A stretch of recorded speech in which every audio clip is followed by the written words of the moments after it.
আসসালামু আলাইকুম। সবাই কেমন আছেন?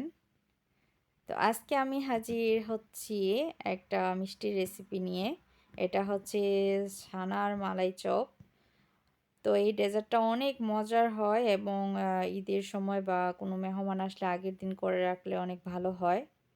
তো এই রেসিপিটাই আজকে আমি শেয়ার করব।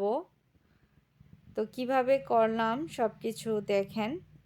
১ম এ আমি এই যে একটা কেটে দেখাইতেছি।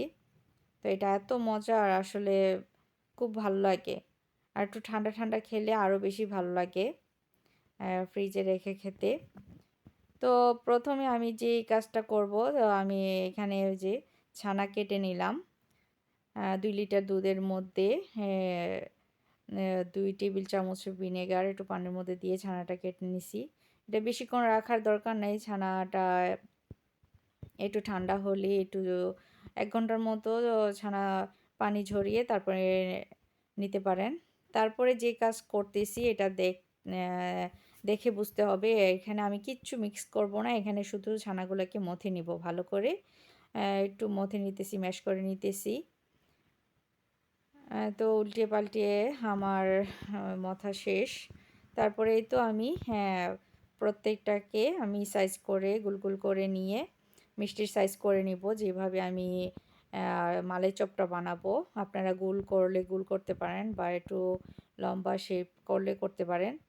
তো এইখানে আমি ২ কাপ পানির মধ্যে ১ কাপ চিনি দিয়ে ২ টা এলাচ দিয়ে সেদ্ধ করে নিছি এবং এই মিষ্টিগুলাকে এই পানির মধ্যে সেদ্ধ পানির মধ্যে ছেড়ে দিলাম। তো এটাতে ১০ মিনিট ঢেকে রেখে দেখেন কত ডাবল হয়ে গেছে মিষ্টিগুলা। তো এই ১০ মিনিটের মধ্যে কিন্তু আমি ঢাকনা উঠাই নাই। হ্যাঁ, আবার ঢেকে দিতেছি ৫ মিনিট। তো উল্টিয়ে পাল্টিয়ে দিলাম। দেখেন আমার মিষ্টি রেডি। তো একদম পানিগুলা মিষ্টির রস একদম টইটুম্বুর ভরে গেছে। তারপরে আমি মালাই বানাবো এখানে। তো আমি ১ কাপ পানির মধ্যে ৩ টেবিল চামচ গরুর দুধ, তারপরে ৩ টেবিল চামচ চিনি, কনডেন্স মিল্ক দিলে ভালো হয়। তো কনডেন্স মিল্ক ছিল না, আমি চিনি ইউজ করছি। তো এই দুধটাকেও ঘন করে আপনারা মালাইটা তৈরি করতে পারেন। তো আমার হাতে এত সময় ছিল না। তো আমি এটাকে গরুর দুধ দিয়েই ঘন করে তৈরি করছি। ১ চিমটি জাফরান দিয়ে দিলাম।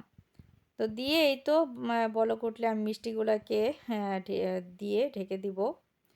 ১০ মিনিটের ১০-১৫ মিনিট বা আপনি সারা রাতে রাখতে পারেন। তো এই তো আমার মিষ্টি মালাই চপ রেডি। তো আমি ফ্রিজে রেখে এখন সার্ভ করতেছি। মাশাআল্লাহ, আলহামদুলিল্লাহ অনেক মজা হয়েছিল। আপনারাও ট্রাই করতে পারেন। আমার রেসিপিটি ভালো লাগলে অবশ্যই আমার সাথে থাকবেন, লাইক, কমেন্ট, শেয়ার করে দিবেন।